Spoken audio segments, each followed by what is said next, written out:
Hi everybody, I'm Taishan, an application engineer at Keysight Technologies.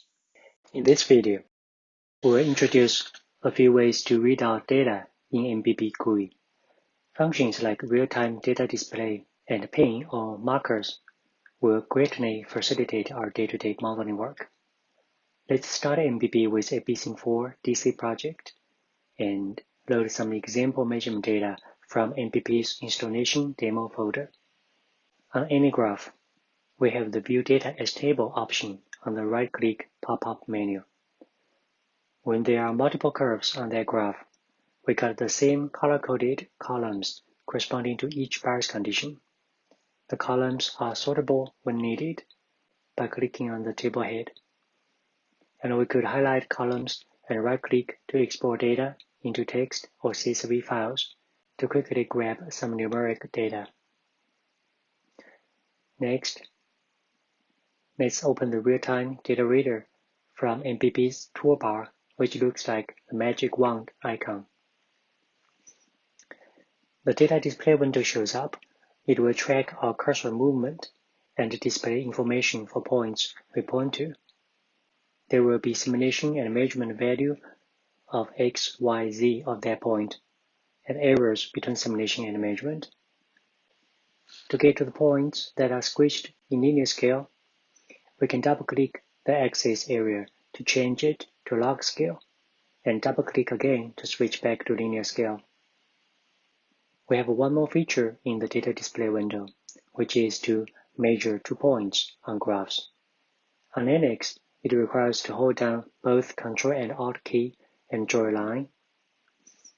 As shown here, the data display window will grow to show us 2 points info, as well as the slope of that line.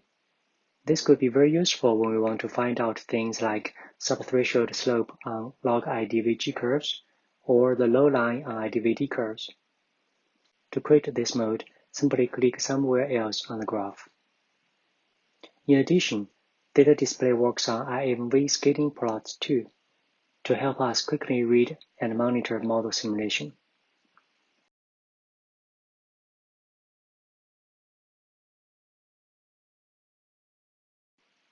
By now, you probably have been wondering whether we can place markers on plots, and that's the pin function in MBP. To start labeling pins or markers, turn on the toggle button on the toolbar that looks like a thumbtack with the green plus. Then, click on the point where we wish to place pins. The pins can be dragged around if get crowded, and right-click on a pin gives us 5 choices of what to display. Also an option to remove it. If we need to remove all the pins on a graph, use the Clear All Pins option on the pop-up menu. Or use the Clear All Pins icon on MBP's toolbar to remove all pins from all graphs.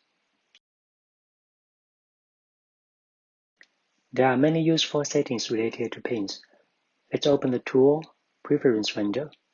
Under Graph View options, we can adjust decimal digit size,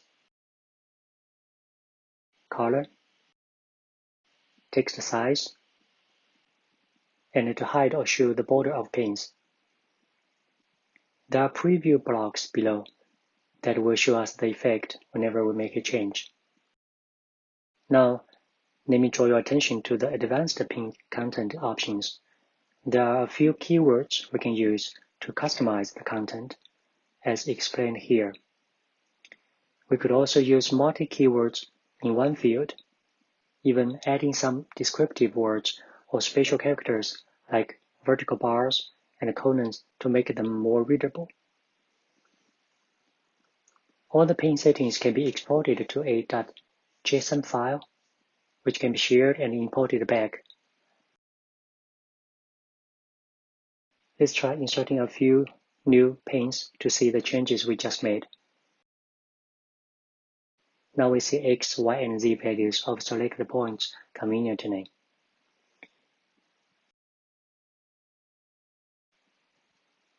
Furthermore, we could actually write expressions using these keywords, leading by the $ sign and enclosed in the curly braces. Basic arithmetic operations are supported. In there, we could even apply a few basic math functions.